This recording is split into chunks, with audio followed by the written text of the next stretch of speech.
আসসালামু আলাইকুম। Hello everyone, কেমন আছেন সবাই? এই যে আজকে করলা আলু চিংড়ি মাছ দিয়ে ভাজি করছি। এভাবে যদি ভাজি করেন তাহলে যার পছন্দ না সেও করলা ভাজি খেতে খুব পছন্দ করবেন। আমি কিন্তু করলা ভাজি আগে একদম পছন্দ করতাম না, আর এখন আমার খুবই পছন্দের একটা খাবার। এই যে অল্প কয়েকটা চিংড়ি মাছ, বেশি নেওয়া দরকার নাই, 6 থেকে 7 পিস চিংড়ি মাছ নিলেই হয়ে যাবে। আর এখানে হচ্ছে আমি রসুন, পেঁয়াজ আর হচ্ছে কাঁচামরিচ নিয়ে নিয়েছি, আর আমি করলা আর আলু কেটে নিয়েছি। আর এই যে তেল দিয়ে দিচ্ছি, এখানে তেলটা হচ্ছে আধা কাপ আর কি, তেলটা একটু বেশি দিবেন যেহেতু তেলের মধ্যেই ভাজিটা হবে।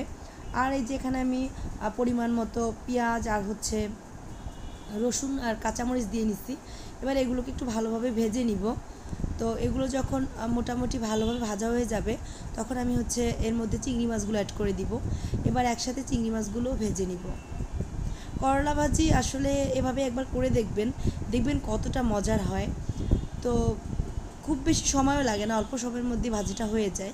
এই যে একটু হচ্ছে আমি এখানে হলুদ দিয়ে নিলাম। হলুদটা দিলে হবে যে কালারটাও সুন্দর আসবে ভাজিটার। আর এমনিতেও তো আমরা দেখা যায় যে মাছ ভাজি করার সময় একটু হলুদ অ্যাড করি। তো এই যে আমি হচ্ছে এই পর্যায়ে আমি এখানে হচ্ছে করলা আর আলুটা দিয়ে দিব। আর করলার সাথে আলুটা না দিলে কিন্তু ভালো লাগে না, তাই করলা আলু একসাথেই হচ্ছে আমি কুচি করে নিচ্ছি।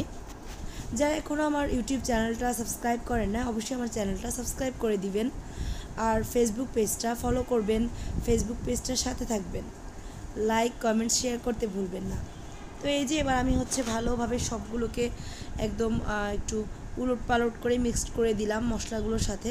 এবার এটাকে ঢাকা দিয়ে দিব। খুবই অল্প উপকরণে আমি এই ভাজিটা করি। এই যে এবার হচ্ছে আমার এটা অর্ধেকটা সেদ্ধ হয়ে গেছে। এবার হচ্ছে আমি ঢাকা দিব না, এরপর হচ্ছে আমি ঢাকনা ছাড়াই এটাকে আমি রান্না করে নিব। তো এই যে আমার রান্না কিন্তু প্রায় শেষ, ভাজি আর কি, ভাজিটা। তো এর উপরে আমি হচ্ছে একটু জিরা গুঁড়া দিছি। জিরা গুঁড়া দিলে আমার কাছে ভালো লাগে, ফ্লেভারটা অনেক সুন্দর আসে। তো একটু তেলের মধ্যেই ভাজতে বেশি ভালো লাগে, পানি অ্যাড করলে কিন্তু আমার কাছে ভাজি একদম ভালো লাগে না। আমার মেজো বোন সবসময় বলবে যে আমার ভাজি নাকি অনেক বেশি মজার হয়। আসলে তেলের উপরে ভাজি করলে ভাজিটা খুব বেশি মজার হয়। তো এই যে কেমন হয়েছে আমার ভাজিটা, করলা আলু চিংড়ি মাছ দিয়ে ভাজি করা হয়েছে, কেমন হয়েছে অবশ্যই কমেন্টসে জানাবেন। সবাই ভালো থাকবেন, দেখা হবে নেক্সট কোনো ভিডিও।